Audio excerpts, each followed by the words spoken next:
What is Teddy? Part Border Terrier? We don't Irish know, Terrier? but we think he is. Yeah, he's a mix. Yeah, Now they've got so many. I call them mutts. mutts without nuts. Mutts without nuts. The thing is, these days, right, if you say it's a mutt, people get offended.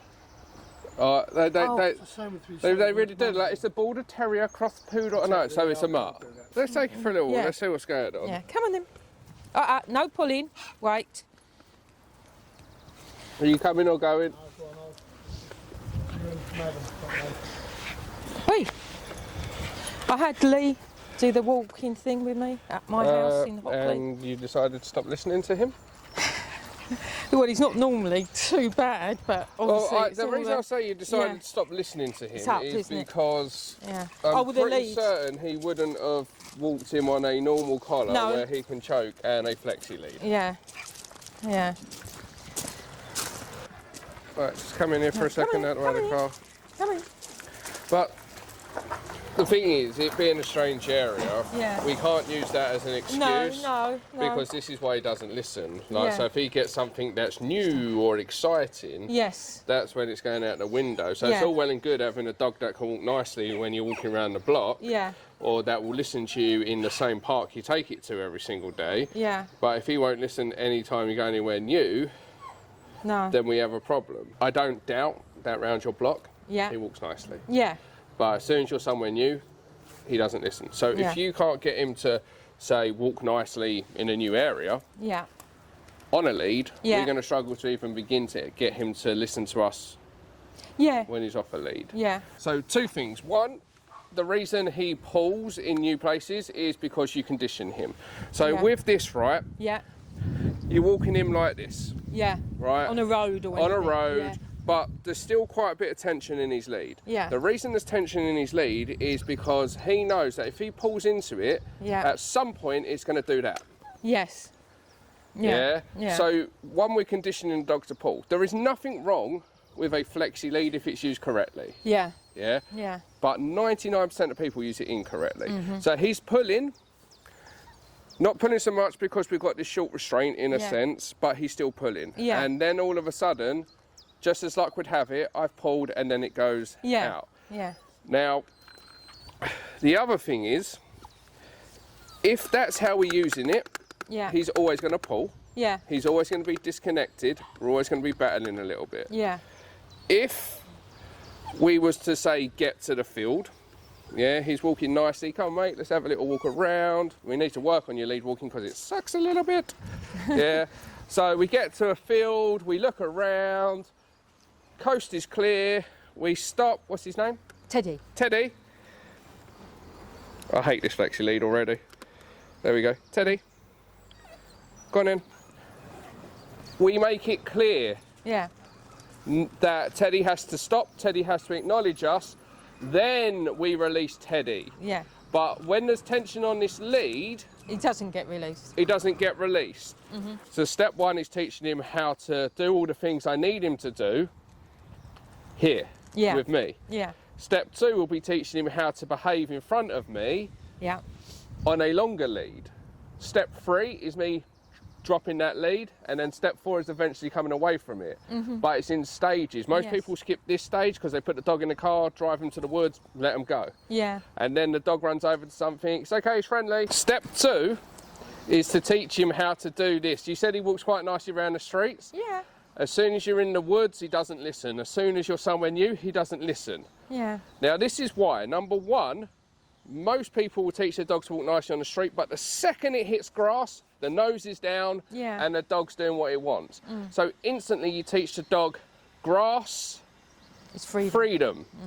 Beach, freedom. Yeah. Park, freedom. Woods, freedom. But if we spend the first few minutes when we get to that new place, or we get to that place that normally represents freedom, and we make sure the dog's still listening to us, it's a seesaw, mate.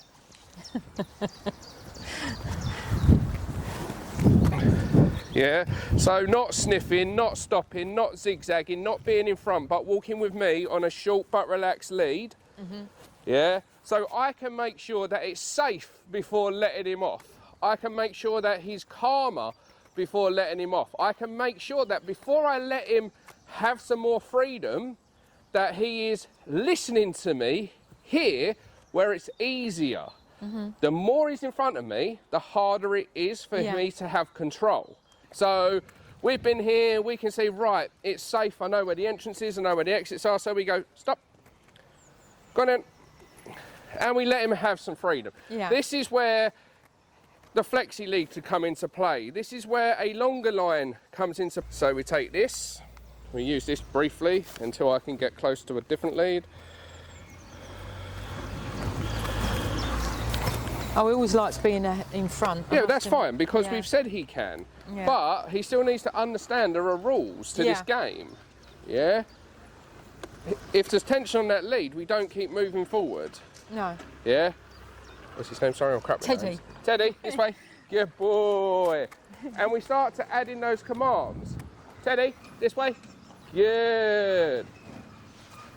So, one of the things to do to teach him how to behave off lead, I need to not use the lead, but use the lead, if that makes sense. Yes. So every time I give him a command, I give him a command without the lead. So I'll be like, Teddy, this way. So no lead. Teddy, this way. So now he's ignored me. Ignoring you, Nope, this way. So that's where the lead then comes into play. Yes. Yeah? If he's not on a lead at this stage, he ignores me, that behaviour gets reinforced. Yeah. So I need to make sure that I can reinforce what I've asked him to do. We need to start teaching him how to behave with freedom. Yeah. Yeah? So I'm not saying he can't do this, but I can start to teach boundaries. Yeah. That's as far as you can go. Yeah? Because the reality is, the other reason why dogs end up the other side of the field and go missing and chasing after things and disappearing out of sight is because when they're off lead, we just keep letting them go and go and go. We don't teach them first how far is acceptable for them to go. Give you a couple of basic recall tips. Okay? Yeah. So these are very, very simple recall tips that everybody should know. If he sees something over there, yeah, and I call him, but I'm going towards him, he will go forward. Yeah. Because it's like green light, red light. So he's currently on a red light where he's seen something, so he's currently stopped. Yeah. But then the second we move forward, because we're worried he's going to run over to something, green light, and he goes forward. Yeah. It's also the same as if I'm standing still, calling him. If I stand still and call my dog when it's in something over there, he anticipates I'm going to be standing still. So he goes, I'm going to go over there because I don't think you're going to move. What we actually need to be doing is going, Teddy, yep, moving backwards. Yeah, good boy. So what happens, which has happened to me a few times, if he runs off, and when he runs off, he comes back, I sit down and I'll wait for him to come back, and he comes back, do I scold him and say that was naughty, because I feel like doing it? No, you just... Or just... It's so difficult, because you might have gone for 15 minutes, and I know he's going to come back, and he comes back. But if your dog has gone for 15 minutes, we have a huge problem. If we let our dog off the lead before it's ready, he's what, 2 foot long? Yeah. Right? So he's got 4 legs, we got 2. He's going to move way quicker than us. Yeah. Yeah? Way quicker. So let's even the playing field. Let's put him on a 30-foot line. So instead of now he being 2 foot long, he's 32 foot long, right? Because what that means is, if he goes to run towards something, you said, how do I stop him if he runs after something? This is how I stop him. Yeah. Yeah? By using this lead. Because if he can run over to a dog and I can't stop him, if he runs over to that dog, he's going to be absolutely fine. But if he runs over to the next 100%. dog, he might not be fine. 100%. Yeah? He could run over to the wrong dog. It's okay, he's friendly. Well, you haven't asked if that dog's friendly. You're just warning your dog's friendly.